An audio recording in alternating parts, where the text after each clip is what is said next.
cool, got the chip. Okay. Am I watching TV right now? Yeah. Okay. In 1824, the landmark case Gibbons versus Ogden defined the powers of Congress to regulate commerce. It involved the lately invented steamboat and attracted a lot of attention from the public. The decision and loose interpretation made by Chief Justice John Marshall would set a solid foundation for the powers of the federal government regarding commerce.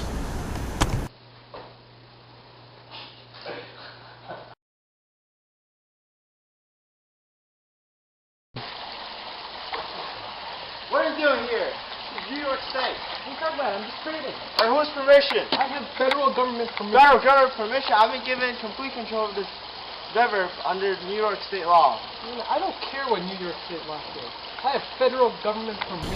I'll take you to court. The dispute that was brought to court had its roots in the granting of exclusive rights to the navigation of waters of New York by the state Congress.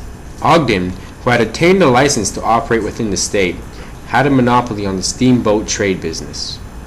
Gibbons had a federal license to operate on coastal waters, as granted by an act of Congress that involved the regulation of coastal trade. When Gibbons was found working on the Hudson River, he was confronted and detained. The state court case ensued. Ogden wished to put him out of business for violating the state ruling. Here throughout your whole journey. Thank you. Cool. Hello here, Thomas. I'm here to sue Thomas Gibbons for taking my river. I will help you. I'll take your court case. I appreciate your help. Both men brought lawyers who were well established in the field of politics, most notably Webster, who defended Mr. Gibbons. The New York State Court of Chancery, which could trace its roots back to the colonial period, was the court that held the first trial.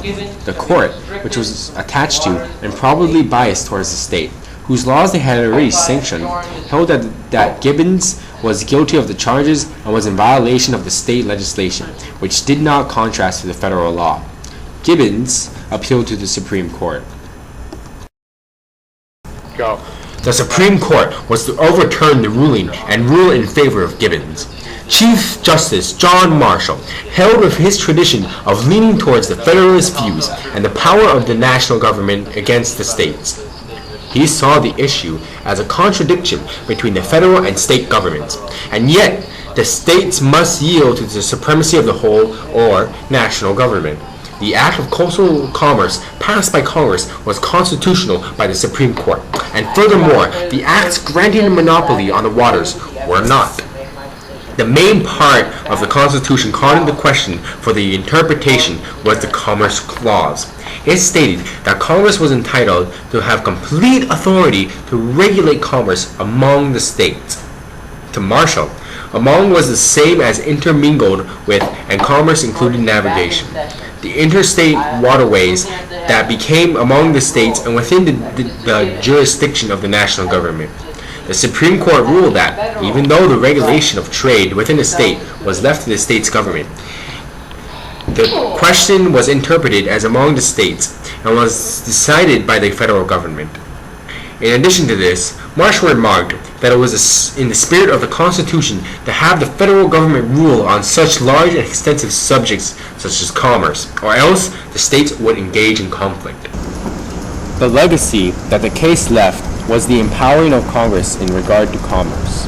It now could have a heavy hand in the regulation of commerce, as interpreted in the Commerce Clause by the Supreme Court. Now, when state and federal laws conflicted in commerce, the federal laws would prevail. The case, Gibbons versus Ogden, paved the path towards government involvement in the economy of America.